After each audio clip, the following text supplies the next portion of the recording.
Hey guys, Gospel Freak here.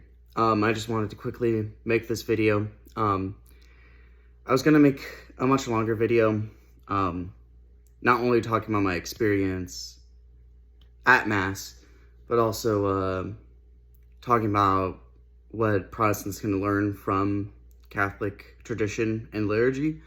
But the video software I was using was not great, so I didn't want to give you guys garbage quality, and I think you guys deserve the best. So I'm pushing that video back until I can figure out a good way to stream it and also give my little PowerPoint presentation. Yay. But yeah, let's get right into it. The Catholic Church, really great liturgy. I went to my first Mass this past Sunday, and it was one of the coolest experiences I've ever had in a church ever. I walk into the church, I found my seat, everything seems pretty normal, I guess. And then, the service starts, and I believe, he started with announcements, I guess, or whatever, like some kid, I don't know. He started with announcements, and by golly, these were the shortest announcements I've ever heard in my entire life. Like, it was so straight to business, and I loved it. Because in every single church I went to, every single time the announcements come so drawn out, and it's so boring, and my brain wanders instantly. I hate the way that we do announcements in most of the churches that I've seen. Not all churches are probably like this, not all Protestant churches, but the Protestant churches I've been in, terrible with announcements. He got them through in 2-3 minutes. I don't even know, but it was fast, and it didn't feel dragged because he wasn't trying to connect with the audience or anything. He's just this is happening, this is happening, this is happening. Beautiful, loved it, amazing. And then we got straight to business. I noticed the first time that I walked in that there was this book on the pew, and I was like, oh, what is this? So, and it was really interesting. It had prayers in the back of the book, to the Hail Mary. It had a prayer to Saint Michael, which at the end of the service we did pray. And then in the book it had hymns, so it was a hymn book. But beyond the hymn book, before the hymns, it had the liturgy for each and every day for the whole year. For every Sunday there was liturgy. It listed out everything that they were going through. It had the scriptures written in there. I brought my Bible to the church because I didn't know what to expect. I did not have to open it or use it once because the biblical passages were right there. And then it was really interesting how they did the reading of the scriptures. So they sing a song, they do some prayer stuff, really interesting. In between the Bible readings, they would always stop, and they would read through an Old Testament passage, then they read a gospel passage, then they read a New Testament passage. I believe that was it. I don't think there was any more readings. Maybe a psalm? But I think we actually sang a song. So that was kind of the reading or something. I don't know if that counted. But between the readings of the scriptures, they had something laid out where they would come up and they would have different prayers. They would talk about different things, or sometimes it was really weird because they didn't follow the book exactly. There were things in between and prayers that they were doing that everybody else around me knew. But I'm just a new guy, so I was very confused. But, I kind of just went along with it. Yeah.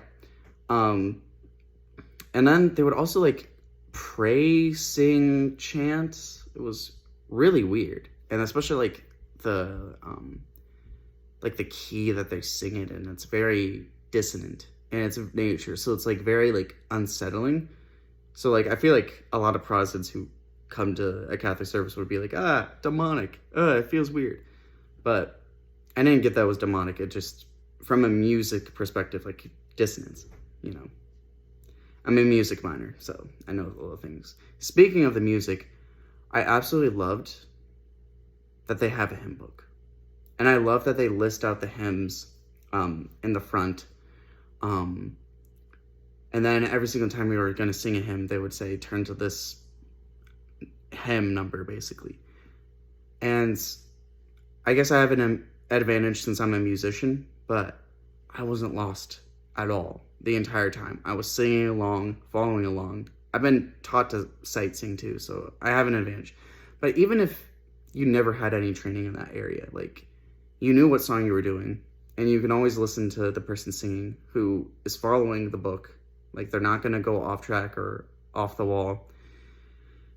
And even in Protestant worship circles where, you know the songs, like, sometimes they'll change it up or do something different, and it can be awkward. And I feel like a lot of times we get lost in Protestant worship, but I wasn't lost at all, so that was pretty cool.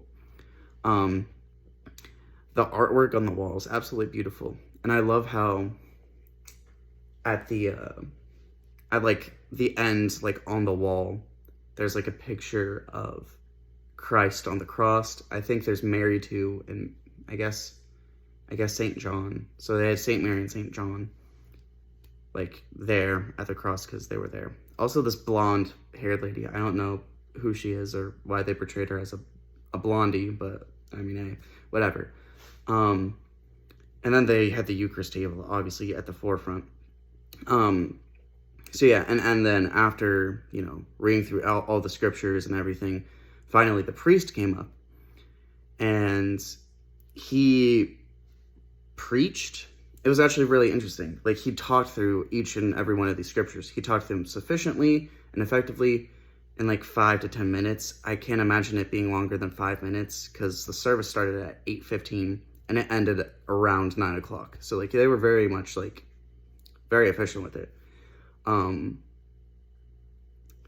So yeah, he explained the scriptures, and I appreciated that it didn't feel like a TED Talk or like he was going on this really long ramble about the passage, because sometimes Protestants, when you get a preacher who's not good at preaching, but like even some of the good ones, like they'll go in these really long stories and illustrations, and I get why they do it, but it's like sometimes we lose the plot, and it's very easy for me, like with my ADHD brain, to just like stop paying attention. But throughout the whole Catholic service, I did not stop paying attention. Like, I was paying attention the whole time. I was locked in.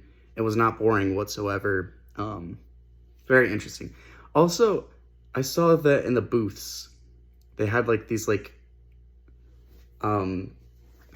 prayer stools under their pews, and I was like, oh, because I saw some other people kneeling, and I'm like, oh wait, that's what that's for. Okay. I didn't use it, but I kind of wish I did, because altar calls in a Protestant church, your knees are so uncomfy when you go to the altar, when you go to the front of the church on the steps or whatever. It's like, it's so uncomfy. But yeah, and after they preach the word, more songs, some prayers, and then they had their they had the Eucharist. The priest, he kind of like did this like ceremony to like pray over the bread and the wine, and then he gave it to some people, I guess, who worked at the church, to like go to one end of the church, like halfway through the pews, to disperse the elements. And then him and I guess I don't know what he's called. I don't know if he's like a deacon or like another friar or something. I don't know the Catholic terminology for leadership, but the priest and one of the other main guys was at the front dispersing it, while halfway through the pews, the other people were dispersing it. And it was really efficient, like how they were dispersing the Eucharist. It was really nice. So much awe, so much reverence, and the entire service, like, it all pointed to Christ.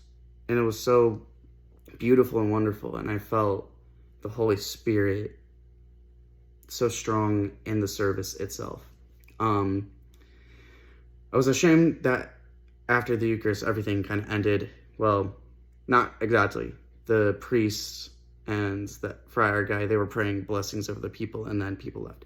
I was ashamed that I couldn't talk to the priest. Like, he went straight to the back. There was another service that was going to happen in like an hour later. So I don't know if he went back to pray for that or whatever. It's very interesting. Like, the leadership doesn't really come to like talk to you and stuff. So I was kind of sad about that, but I guess I get it. Like, you're busy. So, and I think on their website, they talk about like making appointments and stuff. So I guess it works out. And none of the people in the congregation also talked to me. So I was like, so yeah, I probably could have came and talked to some people, because some people were lingering around, but I don't know. I didn't bother. I didn't bother.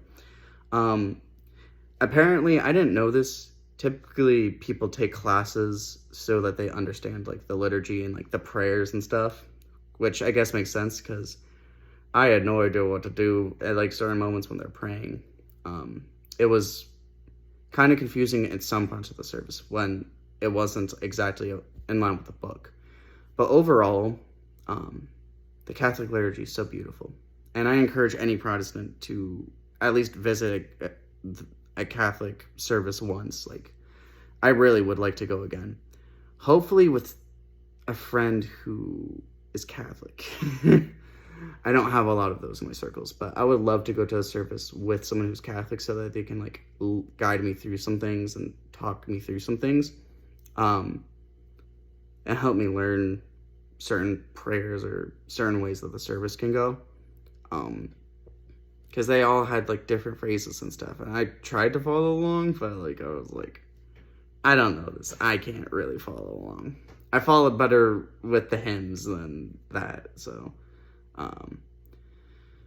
yeah, overall, it was a wonderful experience, and I would very much like to go again at some point.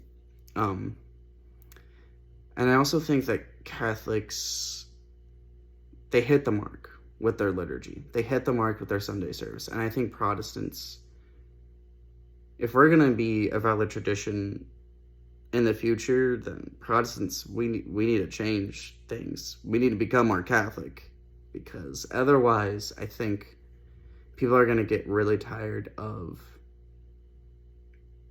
the model that we have, I guess, if that makes sense. Anyways, I hope you enjoyed this very chaotic talk about my experience. The next video, once I figure out how to do some editing things and certain things, it's going to be really cool. I'm going to be talking about what Protestants need to learn from Catholic liturgy, and kind of going through why Catholic liturgy is superior to Protestant liturgy. All right. Well, God bless. Glory to Jesus Christ. I love you guys. Bye.